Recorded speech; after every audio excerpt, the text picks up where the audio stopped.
Details చూస్తే Hyderabad metro ఉద్యోగులు సమ్మెకు దిగడంతో నేడు ప్రయాణికులు ఇబ్బందులు ఎదుర్కొంటున్నారు.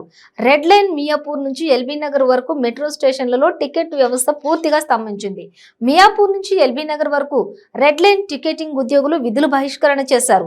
దీంతో సమ్మె ఎఫెక్ట్ మెట్రోపై పడింది. 5 ఏళ్లుగా జీతాలు పెంచడం లేదని ఆందోళనకు దిగారు. తమకు 5 ఏళ్లుగా 11,000 రూపాయల జీతం మాత్రమే కంపెనీ ఇస్తోందని, 15,000 నుంచి 18,000 రూపాయల వరకు జీతం పెంచాలని డిమాండ్ చేస్తున్నారు. ఉద్యోగులలో సరైన సమయం లేదని, ఒకరు ఉద్యోగం చేస్తుంటే మరొకరి రిలీవర్ సరైన సమయానికి రాకపోయినా పట్టించుకోవడం లేదని ఆవేదన వ్యక్తం చేశారు. కనీసం భోజనం చేయడానికి కూడా సమయం ఇవ్వడం లేదని ఆరోపించారు. దీంతో అమీర్పేట్, మియాపూర్ మెట్రో స్టేషన్లలో టికెట్ల కోసం ప్రయాణికులు భారీగా క్యూ కట్టారు.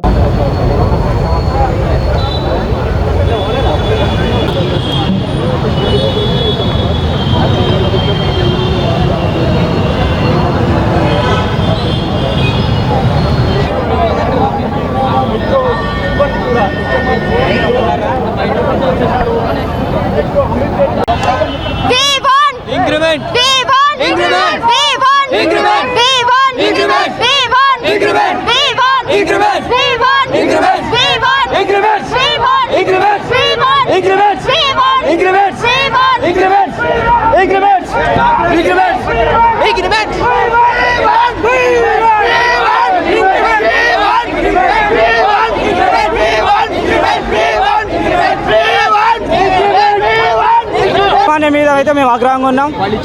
వాళ్ళు ఇచ్చే జీతాలు మాకు సరిపోవడం లేదు. సో అందుకనే మేము స్ట్రైక్ చేస్తున్న పనికి వాళ్ళు సరిపోవట్లేదండి. దాని మీద అవును, దాని మీద కూడా మారట్లేదు. అవును, ఇంకా ప్యాసింజర్స్ కోసం, లక్షలాది మా ప్రయాణికుల కోసం టైమింగ్ పెంచుతున్నావు. అయినా కానీ మేము అబ్జెక్షన్ చేస్తలేము. కానీ మా సమస్యలోకి వచ్చినప్పుడు మాత్రం వాళ్ళకు ఇది నెగ్లెన్సీ అనిపిస్తుంది. సో అందుకనే మేము డెసిషన్ తీసుకున్నాం వీఆర్ బైకాట్ చేయడానికి. So thank you. చాలా అవునండి, థ్యాంక్ యూ. ఎందుకు ఈ నిరసన? సాలరీ ఇంక్రిమెంట్ లేదు కదా భయ్యా. మాకు కంపెనీ చేంజ్ అయిపోయింది. అంత ముందులో యూడిఎస్ కంపెనీ మాది, మళ్ళీ ఇప్పుడు కంపెనీ చేంజ్ అయిపోయింది కదా. అదే కంపెనీ అప్పుడు అదే శాలరీకి మనం వర్క్ చేసి మళ్ళీ నెక్స్ట్ కంపెనీకి కూడా అదే శాలరీకి వర్క్ చేస్తారా? ఆఫ్టర్ 5 years నుంచి అదే చేస్తున్నారు, అదే శాలరీ నుంచి కంటిన్యూ చేస్తున్నారు. మళ్ళీ 5 years నుంచి అదే ఎట్లా చేస్తారు? మళ్ళీ ఏమన్నా ఇంక్రీజ్ చేయాలని అంతే డిమాండ్ చేస్తున్నాము. ఒక 3 daysలో మీటింగ్ అరేంజ్ చేస్తా అన్నారు, అరేంజ్ చేయడం ఏం లేదు. మళ్ళీ సేమ్ అదే శాలరీ ఫిక్స్ చేసేసారు. మళ్ళీ వాళ్ళు చేస్తున్న పని అయితే మీకు నచ్చట్లా, చేసే పనికి ఇంక్రిమెంట్ వాళ్ళు ఇస్తున్న జీతాన్ని మీకు నచ్చట్లా. ఇప్పుడు ఏది ఫేస్ చేయాలన్నా మేమే ఫేస్ చేయాలి. ప్యాసింజర్లు ఎవరైనా మేము ఫేస్ చేస్తాం ఏదైనా.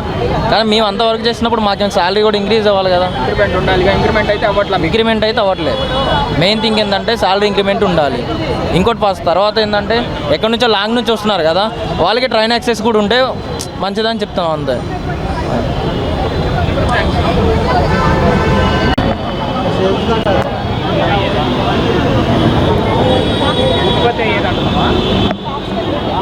बात करते हैं, उनसे बात करते हैं।